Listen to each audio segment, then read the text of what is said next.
اب یہ منافقین سے پھر اگلی بات شروع ہو رہی ہے، اور یہ ہے تیسری بات، ہجرت۔ وہ لوگ کہ جو قدرت رکھنے کے باوجود، مقدرت رکھنے کے باوجود ہجرت نہیں کر رہے تھے۔ یعنی ایک تو وہ ہے جو بیمار ہیں، بوڑھے ہیں، راستہ نہیں چل سکتے، راستہ انہیں آتا نہیں ہے، عورتیں ہیں، ان کا معاملہ تو پہلے آ چکا، ان کے لیے تو تمہیں قتال کرنا چاہیے تاکہ انہیں چھڑاؤ وہاں سے۔ ایک وہ ہے جو کہ اپنے ان کافر قبیلوں کے اندر، اپنی ان بستیوں کے اندر آرام سے رہ رہے ہیں، اور وہ ہجرت نہیں کر رہے، جبکہ ہجرت اب فرض کر دی گئی تھی۔ اور ہجرت فرض کیوں کر دی گئی تھی یہ بھی سمجھ لیجئے، اس لیے کہ جب حضور کی دعوت اور تحریک جو ہے وہ اس مرحلے میں آ گئی کہ اب قتال چاہیے، تو اب ظاہر بات ہے کہ جو اوفینسو لینا ہے باطل کے خلاف، جو اقدام کرنا ہے، تو جتنی بھی اویلیبل طاقت ہے اسے ایک مرکز پہ آنا ضروری ہے۔ اگر منتشر پڑے رہی طاقت ساری تو پھر یہ ہے کہ وہ آپ کی کامیابی کا امکان کم ہے۔ اب تو جتنی بھی آپ کو مین پاور اللہ نے فراہم کی ہے اب تک، اس سب کو بلاؤ، ایک مرکز پہ ہو تاکہ پوری قوت کے ساتھ ایک جگہ سے فیصلہ کو اقدام کیا جا سکے۔ یہ اس کی حکمت ہے۔ تو جو ہجرت ہوئی تھی پہلے مکی دور میں، جو حبشہ کی تھی، وہ آپشنل تھی، وہ تو صرف اجازت تھی ہجرت کی، اس کا حکم نہیں تھا۔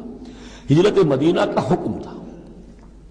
اب جو لوگ ہجرت نہیں کر رہے ان کا ذکر ہے، ان منافقوں کا کہ جو اس بنا پر منافق قرار پائے کہ وہ ہجرت نہیں کر رہے۔ فما لکم فی المنافقین فئتین، اور تمہیں کیا ہو گیا ہے ایسے منافقوں کے بارے میں، یہ بات آگے واضح ہو جائے گی کہ کن منافقین کا تذکرہ ہے یہ۔ تم دو گروہوں میں تقسیم ہو گئے ہو،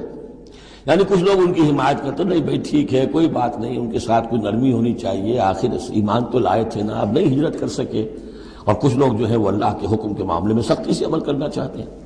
تو مسلمانوں تمہیں کیا ہو گیا، ان کے بارے میں دو گروہوں میں کیوں تقسیم ہو گئے ہو؟ واللہ ارکسہم بما کسبوا، اللہ نے تو ان کے کرتوتوں کے سبب ان کو الٹ دیا، یعنی ان کا ہجرت نہ کرنا در حقیقت ثبوت ہے اس بات کا کہ ایمان سلب ہو گیا ان کا۔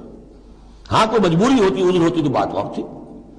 اتریدون ان تہدوا من اضل اللہ، کیا تم چاہتے ہو کہ ان کو ہدایت دے دو جن کی کہ گمراہی پر اللہ کی طرف سے مہر تصدیق ثبت ہو چکی ہے؟ وَمَن يُضْلِلِ اللَّهُ فَلَن تَجِدَ لَهُ سَبِيلًا، اور جس کی گمراہی پر اللہ کی طرف سے آخری مہر تصدیق ثبت ہو چکی ہو، پھر تم اس کے لیے کوئی راستہ نہ پاؤ گے۔ وَدُّوا لَوْ تَكْفُرُونَ كَمَا كَفَرُوا، یہ لوگ جو ان کے بارے میں نرمی کی باتیں کر رہے ہیں، بڑی چکنی چپڑی باتیں، یہ چاہتے ہیں کہ جیسے انہوں نے کفر کیا تم بھی کرو، فَتَكُونُونَ سَوَاءً، تاکہ تم برابر ہو جاؤ۔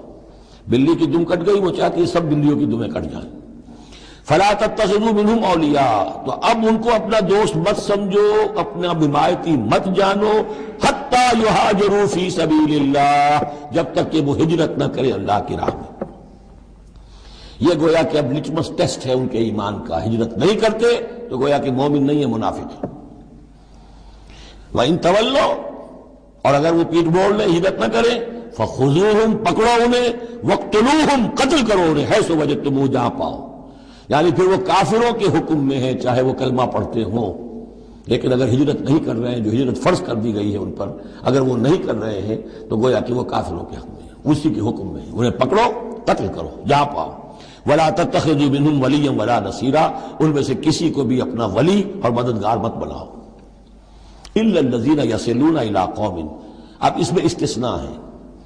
ایک ایسے قبیلے میں اس قسم کے منافق مسلمان موجود ہیں کہ جن سے آپ کی صلح ہے، قبیلے کی قبیلہ صلح، تو ظاہر بات ہے کہ اس صلح کو وہ صلح ان کو بھی کور کر رہی ہے جو اس میں ہے منافق۔ إِلَّا الَّذِينَ يَصِلُونَ إِلَىٰ قَوْمٍ بَيْنَكُمْ وَبَيْنَهُم مِّيثَاقٌ،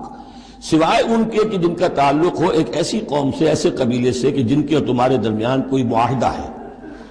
اور یا دوسری شکل کیا ہے، اور جاؤکم حسرت صدورہم، یا ایسے لوگ بھی ہوتے تھے جو آئے تمہارے پاس اور ان کے دل جو ہیں بڑے تھوڑے ہو گئے ہیں، تنگ ہو گئے ہیں، ان یقاتلوکم او یقاتلوا قومہم، ان میں اتنی جرت نہیں رہی ہے کہ وہ آپ کے ساتھ ہو کر اپنی قوم کے خلاف لڑے، یا اپنی قوم کے ساتھ ہو کر آپ کے خلاف لڑے مسلمانوں۔ اب چونکہ انسانی معاشرے میں ہر سطح کے لوگ ہوتے ہیں اور ہر حال میں رہے ہیں، ہر دور میں رہے، ہر دور میں رہیں گے، تو یہ گویا کہ تو مینول آف ریولوشن ہے، ریولوشنری اسٹرگل کے اندر اس طرح کی سچویشنز آئیں گی، ہر قسم کے انسان ہوں گے۔ کچھ ایسے کمزور لوگ تھے، وہ کہتے تھے بھائی ہمارے لیے لڑنا بھڑنا مشکل نہیں ہے، نہ مشکل ہے، نہ تو ہم اپنی قوم کے ساتھ ہو کر مسلمانوں سے لڑیں گے، نہ مسلمانوں کے ساتھ ہو کر اپنی قوم سے لڑیں گے۔ ان کے بارے میں بھی کہا کہ ان کو بھی دفع کرو، ان کو بھی قتل نہ کرو، ان کو بھی چھوڑ دو، ان کی بھی جاں بخشی کرو۔ تو دو استثناء آ رہے ہیں، ایک تو استثناء کن سے ہے کہ جن کے قبیلے کے ساتھ تمہارا معاہدہ ہے اس کے منافقین کے اوپر وہ حکم نہیں آئے گا خذوہم وقتلوہم حیث ثقفتموہم کہ انہیں پکڑو اور قتل کرو جہاں پاؤ۔ دوسرے وہ ہے کہ جو یہ کہہ دیں کہ حضور ہمیں بس یہ قبول کر لیجئے، ہم نہ آپ کے ساتھ ہو کر اپنے قوم سے لڑ سکتے ہیں، یہ ہمت ہمارے اندر نہیں ہے، نہ یہ ہے کہ ہم وعدہ کرتے ہیں کہ آپ کے خلاف اپنی قوم کی کبھی مدد کریں گے۔ تو فرمایا وَلَوْ شَاءَ اللَّهُ، اگر اللہ چاہتا لَسَلَّطَكُمْ عَلَيْكُمْ فَلَقَاتَلُوكُمْ، یہ بھی تو ہو سکتا تھا کہ اللہ انہیں تمہارے خلاف مسلط کر دیتا اور وہ تمہارے خلاف قتال کرتے۔ فَإِنِ اعْتَزَلُوكُمْ فَلَمْ يُقَاتِلُوكُمْ، اب اگر انہوں نے تمہیں چھوڑ دیا اور تم سے جنگ نہیں کر رہے ہیں، وَأَلْقَوْا إِلَيْكُمُ السَّلَامَ، اور تمہاری طرف وہ صلح پیش کر رہے ہیں، فَمَا جَعَلَ اللَّهُ لَكُمْ عَلَيْهِمْ سَبِيلًا، تو ایسے لوگوں کے خلاف اقدام کرنے کی اللہ نے تمہیں اجازت نہیں دی ہے۔ تو سمجھتے جائیے اس بات کو کہ جو منافق ہیں ان میں سے عام قاعدہ یہ ہے کہ اب جو بھی اقدام ان کے خلاف ہوگا انہیں پکڑو اور قتل کرو، وہ کافروں کے حکم میں ہے اگر وہ ہجرت نہیں کر رہے۔ اللہ یہ نمبر ایک کہ ان کے قبیلے سے تمہارا معاہدہ ہے تو وہ کور کر جائے گا ان کو۔ دوسرا یہ کہ وہ آ کر اگر یہ کہہ دے کہ ہم نیوٹرل ہو جاتے ہیں بالکل، تب بھی انہیں چھوڑ دو۔ تیسرا ایک اور کیا، ستجدون آخرین، تم پاؤ گے ایک اور قسم کے لوگوں کو، یریدون ان یامنوکم و یامنوا قومہم، وہ بھی کہتے تو یہ چاہتے ہیں کہ تم سے بھی امن میں رہیں، اپنی قوم سے بھی امن میں رہیں، اس میں نہیں آنا چاہتے جھگڑے میں۔ کلما ردوا الی الفتنۃ ارکسوا فیہا، لیکن جب کہیں کوئی آزمائش کا وقت آتا ہے تو وہ اس کے اندر اونجھے ہو جاتے ہیں۔ جب دیکھتے ہیں کہ ہماری قوم کا پلڑا بھاری ہے تو مسلمانوں کے ساتھ جو ہے وہ جنگ کرنے کے لیے بھی تیار ہو جاتے ہیں کہ اب تو فتح ہماری ہونے والی ہے تو مال غنیمت میں سے ہمیں حصہ مل جائے گا۔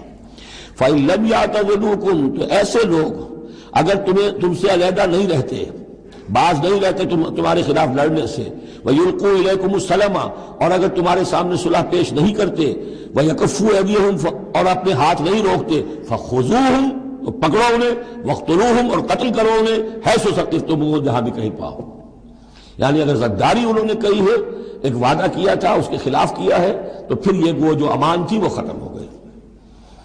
اولئک واولئکم جعلنا لکم علیہم سلطانا مبینا، ایسے لوگوں کے خلاف ہم نے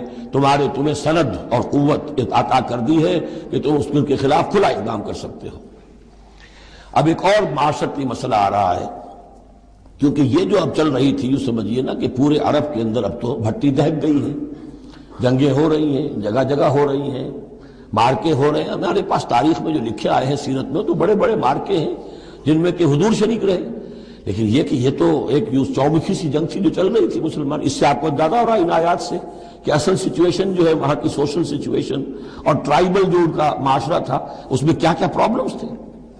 اب اس میں یہ ہے کہ فرض کیجئے کسی شخص نے کسی مسلمان کو مار دیا، لیکن یہ اس نے کہا کہ میں نے تو مارا نہیں، میرے اتفاق سے میں نے تو تیر چلایا تھا کسی جانور پر، کسی ہرن پر لگ گیا، اس کو ہو سکتا ہے، یہ ممکن ہے۔ تو اب کسی مسلمان کا مسلمان کو قتل کرنا دو طرح کا ہے، قتل خطا اور قتل عمد۔ اس کا کیا حکم ہے؟ ما کان للمؤمن ان یقتل مؤمنا الا خطا، کسی مومن کے لیے یہ روا نہیں ہے کہ مومن کو قتل کرے مگر خطا کے طور پر۔ نشانہ چوک گیا، کسی کو جان لگا، اب گاڑی ہے، ایکسیڈنٹ ہو گیا، آپ چلا رہے تھے، کوئی اس کے نیچے آ گیا، مر گیا، آپ تو اسے مارنا نہیں چاہتے تھے۔ چنانچہ سعودی عرب میں یہ بھی اسی بد کے تحت یہ فیصلے ہوتے ہیں اس کے ایکسیڈنٹس کے، اس قانون قتل خطا کے تحت۔ وہ قانون کیا ہے؟ وَمَنْ قَتَلَ مُؤْمِنًا خَطَأً، اور جو شخص کسی مومن کو قتل کر دے قتل خطا غلطی سے، فَتَحْرِيرُ رَقَبَةٍ مُؤْمِنَةٍ، تو ایک مسلمان غلام کی گردن کا آزاد کرانا، وَدِيَةٌ مُسَلَّمَةٌ إِلَىٰ أَهْلِهِ، اور دیت خون بہا اس مقتول کا اس کے گھر والوں کو ادا کرنا لازم ہے، الا ان یصدقوا، الا یہ کہ وہ معاف کر دیں، خون بہا دینا ہوگا۔ یعنی قتل خطا کے بدلے میں آپ قتل نہیں کریں گے، قتل عمد کی جزا میں قتل ہے، لیکن یہ کہ قتل خطا میں قتل نہیں ہوگا۔ قتل کی جگہ کیا ہوگا؟ ایک تو خون بہا، اور نمبر دو یہ کہ یہ جو گناہ ہو گیا تم سے سرزد، اس کے لیے گناہ کے اثر کو ختم کرنے کے لیے اللہ نے ایک حق اپنا رکھ دیا کہ ایک غلام کو آزاد کرو۔ فَإِن كَانَ مِن قَوْمٍ عَدُوٍّ لَكُمْ، اور اگر وہ مسلمان تھا ایک ایسے قبیلے سے کہ جو تمہارا دشمن قبیلہ ہے، تھا مسلمان اور تمہارے ہاتھوں مارا گیا ہے غلطی سے، وہو مومن، تھا وہ خود مومن، فتحریر رقبۃ مومنہ، تو پھر صرف ایک مسلمان آزاد کا ایک گردن چھڑا دینا کافی ہوگا، کیونکہ کافر قبیلے کا آدمی تھا، اب اس کو اگر دیت دی جائے گی تو کافر کو پہنچ گئی، وہ تو اس کے گھر والے کافر ہیں، دیت یہاں معاف ہو گئی، لیکن یہ ہے کہ اس کو جو ایک غلام کو آزاد کرنا جو اللہ کا حق تھا وہ برقرار رہے گا۔ وَإِن كَانَ مِن قَوْمٍ بَيْنَكُمْ وَبَيْنَهُم مِيثَاقٌ، اور اگر وہ ہو ایسے قوم سے، ایسے قبیلے سے کہ تمہارے اور اس کے درمیان، اس کے قبیلے کے درمیان معاہدہ ہے، فَدِيَةٌ مُسَلَّمَةٌ، تو پھر وہی حکم آ جائے گا کہ دیت بھی دینی پڑے گی، حوالے کرنی ہوگی، اِلَىٰ أَهْلِهِ، اس کے گھر والوں کی طرف، اس کے وارثوں کو، وَتَحْرِيرُ رَقَبَةٍ مُؤْمِنَةٍ، اور ایک مومن کی گردن، ایک مومن جو ہے کہ جو مومن غلام ہو اس کا آزاد کرنا بھی ہوگا۔ فَمَن لَّمْ يَجِدْ، تو جو یہ نہ پائے، یعنی یہ جو اب دو حق ہو گئے، ایک حق ہے دیت، وہ تو مقتول کے جو ورثہ ہے ان کا ہے، اس میں تو معافی نہیں ہو سکتی، البتہ اللہ نے جو رکھا ہوا ہے کہ ایک مومن غلام کو آزاد کیا جائے، اگر کسی کے اندر اتنی مقدرت نہیں ہے تو اللہ نے نرمی کر دی اپنے حق میں، فَمَن لَّمْ يَجِدْ فَصِيَامُ شَهْرَيْنِ مُتَتَابِعَيْنِ، جس کے پاس اتنا پیسہ نہیں ہے کہ کوئی مسلمان غلام کو خریدے اور آزاد کرے، تو وہ 2 مہینے کے پے بپے متواتر روزے رکھے، توبۃ من اللہ، یہ اللہ کی طرف سے اس کے جرم کا کفارہ بن جائے گا، اس کے توبہ کے قبول کا ذریعہ بن جائے گا، وکان اللہ علیما حکیما، اور یقیناً اللہ تو علیم اور حکیم ہے۔ اب آ رہا قتل عمد، ومن یقتل مومنا متعمدا، اور جو کوئی قتل کرے گا کسی مومن کو جان بوجھ کر قتل عمد، فجزاؤہ جہنم خالدا فیہا، اس کا بدلہ تو جہنم ہے جس میں وہ ہمیشہ ہمیش رہے گا، وغضب اللہ علیہ، اور اللہ تعالیٰ کا غضب اس پر ہوگا، ولعنہ، اور اللہ نے اس پر لعنت فرمائی، وعد لہ عذابا عظیما، اور اس کے لیے بہت بڑا عذاب تیار کیا ہے۔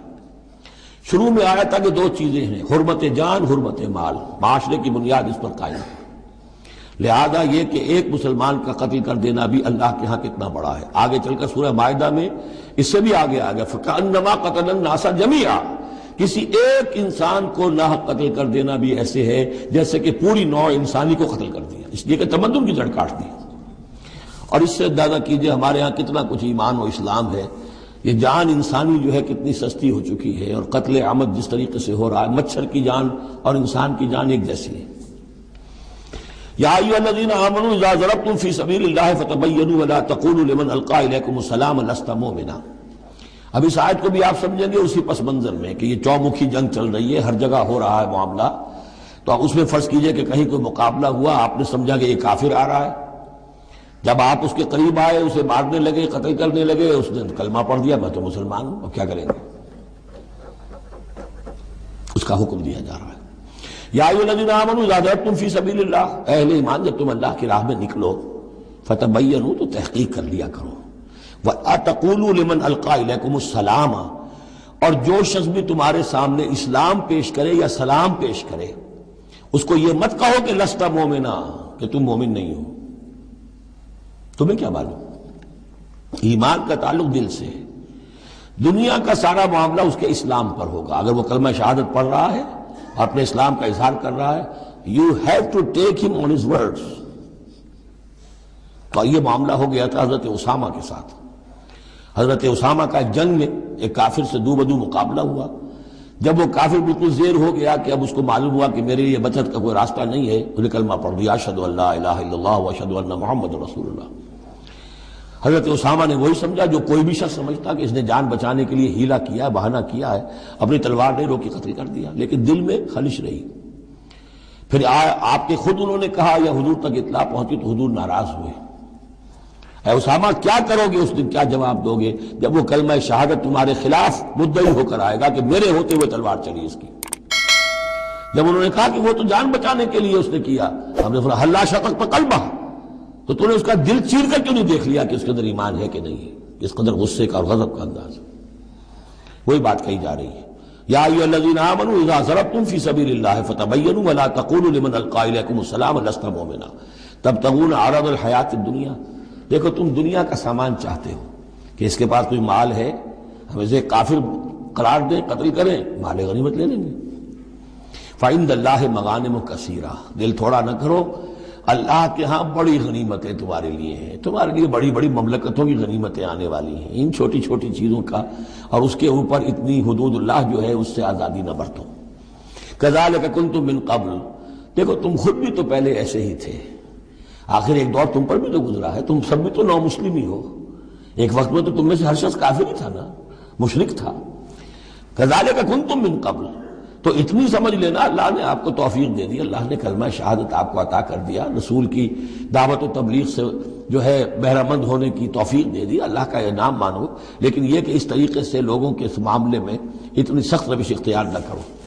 فمن اللہ علیکم، تو اللہ تعالیٰ نے تم پر بڑا احسان فرمایا ہے، فتبینوا، تو دیکھو تحقیق کر لیا کرو، ان اللہ کان بما تعملون خبیرا، اور جو کچھ تم کر رہے ہو اللہ اس سے باخبر ہے۔ لا يستوي القاعدون من المؤمنین غیر اولی الضرر والمجاہدون فی سبیل اللہ باموالہم وانفسہم، اس آیہ مبارکہ میں جہاد کا لفظ بمعنی قتال ہے، جہاں تک جہاد کا تعلق ہے وہ تو مومن ہر وقت کر رہا ہے، دعوت و تبلیغ بھی جہاد ہے، اپنے نفس کے خلاف بھی جہاد ہے، المجاہد من جاہد نفسہ، بلکہ پوچھا گیا ای الجہاد افضل یا رسول اللہ، آپ نے فرمایا تو جاہد نفسک فی طاعت اللہ، اپنے نفس کے خلاف جہاد کرو، اسے اللہ کا مطیع بناؤ، یہ بھی جہاد ہے۔ تو جہاد کے بہت سے گوشے ہیں، لیکن قتال آخری منزل قتال ہے، اور یہ بھی ان تین جوڑوں میں سے ہے کہ جو ایک دوسرے کی جگہ پر الفاظ آ جاتے ہیں، مومن و مسلم، نبی اور رسول، جہاد اور قتال۔ لا یستوی القاعدون من المؤمنین، برابر نہیں ہے اہل ایمان میں سے بیٹھ رہنے والے، یعنی جو کہ قتال فی سبیل اللہ کے لیے نہیں نکلتے، غیر اولی الضرر، جبکہ ان کو کوئی عذر نہیں ہے، اگر کوئی اندھا ہے اور وہ نہیں نکل رہا کوئی حرج نہیں، کوئی لنگڑا ہے چل نہیں سکتا ہے وہ نہیں نکلتا کوئی حرج نہیں، یہ بعد میں آ جائے گا، لیکن جن کو کوئی ایسا عذر نہیں ہے پھر وہ بیٹھے رہے۔ اور یہ بھی نوٹ کر لیجئے کہ نفیر عام پہلی مرتبہ ہوئی ہے صرف غزوہ تبوک میں سن 9 ہجری میں جا کر، اس سے پہلے پرسویشن تھی، نکلو اللہ کی راہ میں، نکلو اللہ کی راہ میں، نکلو اللہ کی راہ میں، لازم ہر ایک کے لیے نہیں تھا، قتال فی سبیل اللہ آپشنل تھا، لہذا اس کے اوپر کسی سے نکیر بھی نہیں ہوتی تھی، نہیں گیا کوئی نہیں گیا ٹھیک ہے، لیکن پھر یہ کہ جو غزوہ تبوک میں نہیں گئے ان سے ایکسپلینیشن کال کی گئی، ان کو سزائیں بھی دی گئی وغیرہ وغیرہ۔ تو اب چونکہ آپشنل تھا لہذا وہاں پر یہ تو نہیں کہا جا سکتا تھا کہ اب ان کو پکڑو اور ان کو سزا دو، لیکن یہ بتایا جا رہا ہے، اس لیے حرض المومنین کا لفظ آیا تھا کہ آپ پوری طرح اکسائیے، ان کو آمادہ کیجئے، لیکن ظاہر بات ہے کہ یہ اس میں ابھی آپشن ہے، لیکن برابر نہیں ہے وہ لوگ جو بیٹھ رہے ہیں اور جنہیں کوئی عذر نہیں، والمجاہدون فی سبیل اللہ باموالہم وانفسہم، اور وہ لوگ جو اللہ کی راہ میں جہاد کے لیے قتال کے لیے نکلے ہیں اپنی جانوں اور مال کے ساتھ۔ فضل اللہ المجاہدین باموالہم وانفسہم علی القاعدین درجہ، اللہ نے فضیلت دی ہے مجاہدین کو جو اپنے مال اور جان سے جہاد کرنے والے ہیں، بیٹھ رہنے والوں پر ایک بہت بڑا درجہ، درجتاً یہ جو تنکیر آئی ہے برائے تفخیم ہے، بہت بڑا درجہ۔ وَكُلًّا وَعَدَ اللَّهُ الْحُسْنَىٰ، اور چونکہ یہ فرض نہیں، نفیر عام نہیں، لہذا فرمایا گیا سب کے لیے اللہ کی طرف سے اچھا وعدہ ہے، جو نہیں نکلا چونکہ ابھی وہ فرض ہے نہیں، لازم کیا نہیں گیا ہے، تو ان کے لیے بھی اللہ تعالیٰ کی طرف سے اگر انہوں نے اتنی ہمت نہیں کی ہے، وہ کمتر مقام پر قانے ہو گئے تو ٹھیک ہے، لیکن اللہ تعالیٰ کی طرف سے ان کے اوپر کوئی گرفت نہیں ہوگی۔ وَكُلًّا وَعَدَ اللَّهُ الْحُسْنَىٰ وَفَضَّلَ اللَّهُ الْمُجَاهِدِينَ عَلَى الْقَاعِدِينَ أَجْرًا عَظِيمًا، لیکن فضیلت دی ہے اللہ تعالیٰ نے مجاہدین کو بیٹھ رہنے والوں پر اجر عظیم، درجات منہ ومغفرۃ ورحمہ، یہ درجات ہوں گے اللہ کی طرف سے اور اس کی طرف سے مغفرت اور رحمت، وکان اللہ غفور الرحیم، اور یقیناً اللہ تعالیٰ غفور الرحیم ہے۔ ان الذین توفاہم الملائکۃ ظالمی انفسہم، اب یہ آ گئے وہ لوگ کہ جو عذر کے بغیر وہ ہجرت نہیں کر رہے تھے، اپنے گھروں میں بیٹھے ہوئے اپنی قوم میں یا مکے میں۔ ان الذین توفاہم الملائکۃ ظالمی انفسہم، یقیناً وہ لوگ کہ جو وفات دیں گے انہیں فرشتے اس حال میں کہ وہ اپنی جانوں پر ظلم کر رہے تھے، یعنی ہجرت نہیں کی تھی انہوں نے، رسول کے حکم کی اطاعت نہیں کی تھی،